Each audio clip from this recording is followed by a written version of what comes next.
एक जो है सो गुप्त युद्ध होता है और एक जो है सो प्रकट युद्ध होता है। तो युद्ध तो हर देश का मने मने मने मने छुपम छुपम रुस्तम चल रहा है, जो कोई खुल नहीं रहा है, खुल करके बात नहीं करता है। हर जितने भी देश के जो राष्ट्रपति है, प्रधानमंत्री हैं, इन लोगों को प्रतिशोध भाव सबके पास में है। वह छुपम रुस्तम है, वह खुल्लम खुल्ला नहीं होता है, खुल्लम खुल्ला कुछ किसी को कोई बताता नहीं है। इसीलिए युद्ध तो चल रहा है, लेकिन यह युद्ध अहंकार का युद्ध है। अहंकार लड़ रहा है और अहंकार विनाश का जड़ होता है। जब जब अहंकार से युद्ध प्रारंभ हुआ है, तब तक यह देश का विनाश हुआ है। चाहे कोई भी देश हो, विनाश होने लगता है।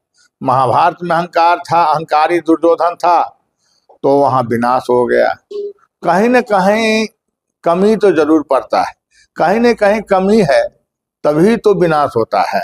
और सबसे बड़ा कारण है जो पाप का घड़ा भर जाता है। जहाँ पाप का घड़ा भरता है तो अपने आप फूट जाता है, उभर जाता है और ध्वस्त होने लगता है। तो वही है, लोग धर्म को और माने कर्म को और इस सब को तो लोग समझ नहीं रहा है। जो मानव के जीवन में कितने मात्रा में सत्कर्म करना चाहिए, कितने मात्रा में जीव पर दया करना चाहिए, लेकिन लोगों ने जानवर वाला गतिविधि लेकर चल रहा है। इसीलिए पाप का पहाड़ बन जाता है और वही पाप जो है सो पहाड़ टकराने लगता है, आपस में टकरा टकरा करके टुकड़ा टुकड़ा बनकर गिर जाता है नीचे। तो वही चीज है, यह अहंकार का युद्ध है। दोनों पक्ष का जो युद्ध है, तीन पक्ष का युद्ध है। एक दूसर को, जैसे कि चोर चोर मुसियात भाई होता है, एक दूसर को मदद कर रहा है कि चूंकि आगे भविष्य में हमें भी मदद करेगा।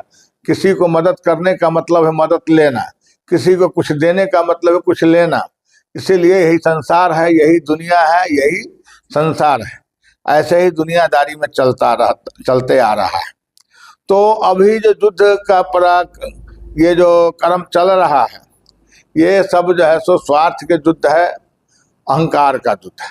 अहंकार से सब जो है सो लड़ रहा है। अब ये अमेरिका वाला सोच रहा है कि भाई हम बहुत शक्तिशाली हैं, सारे विश्व के लोग हमें सराहना करते हैं, सारे कहते हैं कि ये बहुत पैसे वाले हैं, बहुत मिसाइल वाले हैं, बहुत इनके पास में पराक्रम है, पुरुषार्थ है। तो ये अपने घमंड में चूर है। और अभी जो ईरान वाले हैं, ये अपने घमंड में चूर है, जो हम किसी से कम थोड़े ही है। यदि विनाश करना है तो पूरा विनाश कर दो, उधर भी कर दो, इधर भी कर दो।